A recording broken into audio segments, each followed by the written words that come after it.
Ces jours-ci, il y a des objets marchands non identifiés, c'est-à-dire des orteils, parce qu'on ne les avait pas sortis encore en raison des conditions météo. Mais là, comme c'est plein soleil, c'est le temps d'avoir des beaux pieds. Oui, la gogoune est à l'honneur cette semaine. On est content. Et Hélène, maintenant, on n'est pas obligé d'aller en salon pour avoir des pieds qui ont du bon sens, qui sont un peu bichonnés et un peu colorés. Effectivement. C'est recommandé d'aller voir les professionnels peut-être 2 fois par année, mais toutes les 3 semaines, se faire un petit pédicure, une petite pédicure à la maison, eh bien, c'est recommandé. Alors, on aime avoir de beaux pieds. Alors, on va faire les 6 étapes d'un pédicure à la maison aujourd'hui. Première étape, oui, le trempage. Le trempage. Alors, c'est déjà fait parce que c'est quand même assez long. On l'a déjà fait avec notre modèle. On est en compagnie de Marie aujourd'hui qui est vraiment une professionnelle des pieds de chez Yola Pédispa à Laval. On est très content de les avoir avec nous. Moi, je me dis qu'à la maison, pour on le fait trempage, avec quoi? Avec du savon vaisselle. C'est tout? Oui, parce que c'est une formulation où on a de l'émollient à l'intérieur. Donc, ça peut très bien faire le travail. Alors, vous laissez tremper à peu près une dizaine de minutes pour ramollir les callosités. Dans l'eau chaude. Dans l'eau chaude, plus tiède que chaude. Ensuite de ça, l'étape suivante, étape 2, c'est de couper et limer les ongles. OK. Et l'erreur qu'on fait souvent, c'est de couper les ongles trop courts.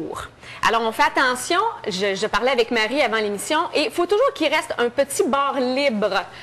Alors, un petit peu de blanc, comme on dit en bon québécois, pour que...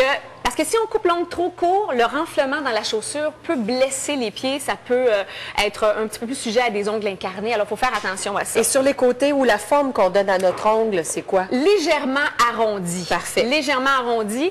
Et le limage, vous savez qu'en pharmacie, on a des limes coussinés qui font très, très bien le travail. Il y a un mythe qui dit qu'il faut faire vers le centre, non, de gauche à droite. On a des grains qui sont très, très fins, qui font super bien le travail. Moins de 2 $.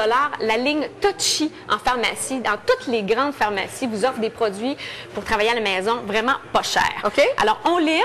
Ensuite de ça, pas utiliser un coupe-ongle trop petit parce que vous pouvez faire des dégâts. Alors, c'est pour les enfants, ça. Oui. C'est mieux un coupe-ongle angulaire comme ça, comme Marie utilise. Oui, alors, ça fait peur, on dirait un instrument de torture. De chez le dentiste. Ça fait du très, très bon travail. Vous avez une belle maîtrise, une belle coupe légèrement arrondie. Ça se fait tout seul. Sais-tu que quand tu es seul, là, comme ça, là, oui, je peux comprendre que ça va bien. Ça va très, très bien. Ensuite de ça, l'étape suivante, l'étape 3. C'est pousser la cuticule. Alors, on ramollit la cuticule. Vous pouvez prendre la vitamine E que vous avez à la maison. Vous percez la petite gélule comme ça. Vous l'appliquez sur la cuticule, ça ramollit. Et vous poussez la fameuse cuticule. On voit Marie le faire avec un instrument en acier inoxydable, puisque c'est une professionnelle. Mais à la maison, vous pouvez prendre un petit bâton comme ça. C'est un bâton d'oranger. Vous avez aussi des coupes cuticules, des pousses cuticules en plastique. Pas, hein? On les coupe pas, on les pousse. Il faut vraiment le préciser. On pousse. Si vous voulez les faire couper parce qu'ils ont vraiment collé sur l'ongle, vous allez voir une professionnelle pour le faire parce que vous pouvez vous blesser. Et il y a aussi le fameux petit bâton. Un petit bâton en pierre ponce très, très fine pour pousser la cuticule, pour nettoyer les sillons de chaque côté. Alors, si vous pouvez voir Marie pousser la cuticule, là, vraiment les sillons, nettoyer les sillons chaque côté, bien pousser la cuticule comme ça. Vous le faites à tous les 3 semaines. C'est le point important pour avoir une pédicure qui dure. Ouais. L'ongle va être préparé. Oui. On va pouvoir recevoir le vernis. Étape 4. Juste avant Tu vas trop vite. Oui, juste avant de passer à l'étape 4, Revlon a un 2 dans 1, un pouce cuticule et un petit bâton. Je trouvais ça vraiment génial, les 2 dans 1. On recherche ça. Étape 4. La fameuse lime de pied. Je pense que c'est l'étape la plus importante d'une pédicure. Je me trompe tout le temps. Hein? Parce que c'est pas clair encore. En fait, la langue française nous dit qu'on ne peut pas vraiment dire ça. Il faut parler d'un soin de pied. Ouais. Ou une beauté du pied. Beauté du pied. Moi, j'appelle ça avoir les pieds doux. Oui. Alors, vous pouvez prendre une grosse lime de pied. Vous voyez la technique avec Marie, vraiment au niveau du talon, sur le côté du gros orteil et sous la plante du pied. C'est vraiment les 3 endroits où les callosités s'accumulent. Il faut bien faire tremper les pieds et c'est vraiment un instrument indispensable dans votre douche. Moi, je ne peux m'en passer. Ouais. Bien, il y a des filles qui ont plus de cornes que d'autres, des gars aussi. Puis on serait tenté par cet objet qui est vraiment une lame. Oui, c'est un credo. On l'appelle le credo. Moi, je ne suggère à personne d'acheter cet instrument de torture parce que c'est vraiment une lame de rasoir. Vous n'avez pas beaucoup de précision sur le geste. On peut se blesser. Et surtout les gens qui font du diabète et tout ça, ça peut blesser pendant longtemps. Alors, non, achetez pas ça. Laissez ça aux professionnels. Ensuite de ça, l'étape suivante, c'est le gommage, l'exfoliation. Alors ici, j'en apporte une, il y a une petite trousse de fruits et passion. Ça doit sentir bon. Écoute, donne ta main, regarde ça. Frotte, frotte, frotte.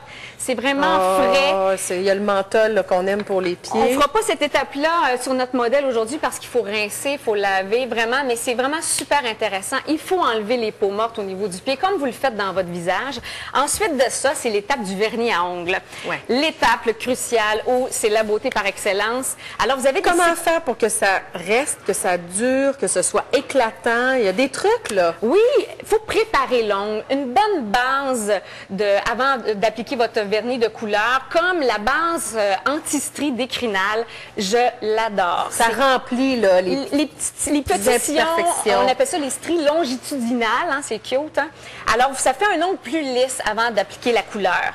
Une couche, vous laissez sécher légèrement. Ensuite, vous mettez 2 couches de couleur. Mais le truc, c'est des minces couches. Un vernis trop épais ne sèche pas. OK. Alors, on y va vraiment doucement. Séparateur d'orteils, il y en a en pharmacie. J'ai même amené ceux... Il y en a qui brillent. Oui, ceux de ma fille. L'important, c'est d'avoir une bonne couche de protection à la fin. Nous sommes du même avis, moi et Marie. Le Out the Door qui est disponible en institut est, à mon avis, le meilleur top coat en bon québécois pour un mauvais français. C'est vraiment une couche de finition extraordinaire. Et de protection. Oui, ça dure 3 semaines, ça devient brillant, c'est magnifique. Et la grande tendance de l'été, les couleurs, regardez ça, c'est de tout éclatant. Wow. Alors, des couleurs d'été et Monaca, c'est la folie. C'est la gamme. Oui, on a des petits dessins de toute beauté. On en a un, justement, à l'orteil. Merci, Hélène Manon. Merci. C'était 6 étapes remplies. Oui, bon été.